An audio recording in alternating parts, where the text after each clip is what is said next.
Records from Ontario Health show 1,400 people died while waiting for surgery last year. That's a 43% increase compared to pre-pandemic years and a 30% increase over just the year before.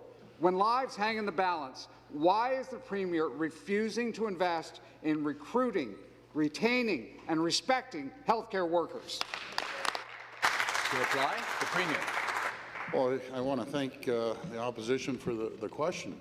The facts are, recruiting and retaining, we added 14,500 new nurses. That's on top of the 10,500 healthcare workers, which included nurses and PSWs.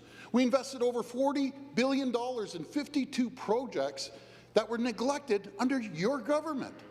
Under their government, propped up by the Liberals and NDP, they fired 1,600 nurses. I'll tell you, Mr. Speaker, the opposition voted against historic funding, which went from $61 billion when we came into office in 2018 up to over $75 billion. That's over $14 billion increase. They voted no against it for the historic funding. They voted no against the people of Ontario. They voted no against the healthcare system. That's their solution. The supplementary question. Well, reality doesn't reflect what the Premier is talking about. The Toronto Star has obtained a letter painting a picture of the staffing crisis at St. Joe's in Toronto. A shutdown of ambulatory care due to a lack of nurses. Hallway medicine. No functional resuscitation area. A small, sick child in an unstaffed area. The staffing crisis is costing people their lives. Why is this government planning to spend money on privatization that will bleed even more staff from our hospitals? Premier. Mr. Speaker, it's funny you mentioned St. Joe's. I had a great conversation with Dr. Rutledge this morning regarding that. He's giving me the confidence that we're going to move forward. And by the way, the backlog surgeries, we put $300 million into backlog surgeries to make sure we get caught up, and we're doing exactly that. We're building a new medical school that's going to create more doctors into the system. As we did last year, over 720 new doctors are coming into the system, Mr. Speaker.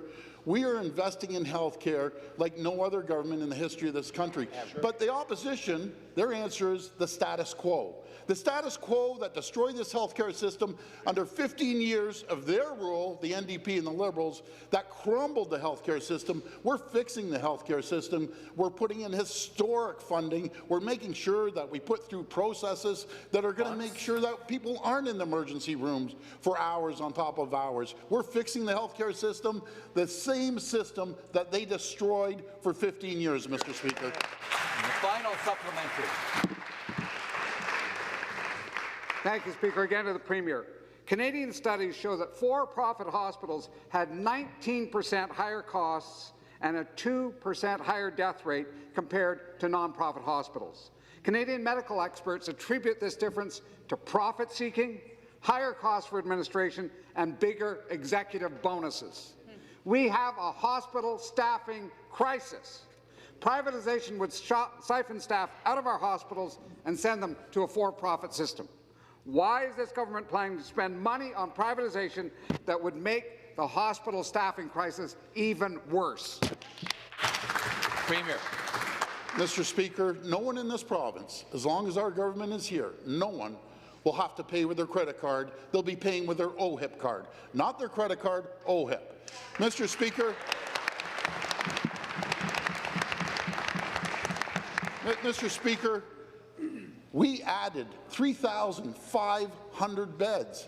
And with a historic $40 billion investment with 52 regions around Ontario that are either getting a new hospital or a new addition, we're adding another 3,000 beds, Mr. Speaker. We're working with the College of Nurses, working with the College of Physicians as well, and surgeons, to make sure we speed up the process. As we saw, over 720 internationally trained nurses are now coming into the system. We need a lot more. We're going to continue asking the College of Nurses to speed up the process to bring all these qualified nurses right here in Ontario. Mr. Speaker, we are fixing a broken system we inherited, and we'll continue to have a thriving system moving forward. Thank you. The next question, the The member for Ottawa West Nepean. Beds don't equal surgery, Speaker. A bed without a nurse is just furniture. At the Ottawa Hospital, we're seeing the many serious consequences of not having enough nurses.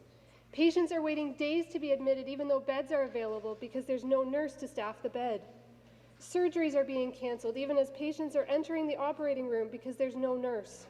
And recently, a patient who showed up for chemo was sent home without it because there was no nurse to administer it. Will the government act swiftly to fill these nursing shortages so that every patient in Ontario gets the care they need?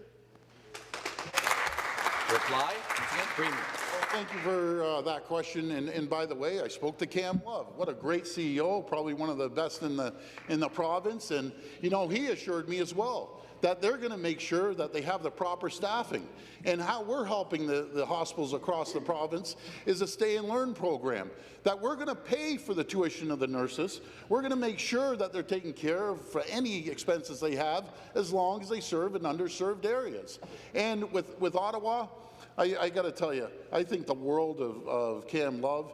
He drives an efficient hospital, but again, as he said, and every other CEO that are feeding us information to help the system, every one of them said the same thing. You can't stay with the status quo under the Liberals and NDP that destroyed this system for 15 years, Mr. Speaker. We're going to continue investing into the hospitals, into nurses. And again, I just want to remind people the numbers.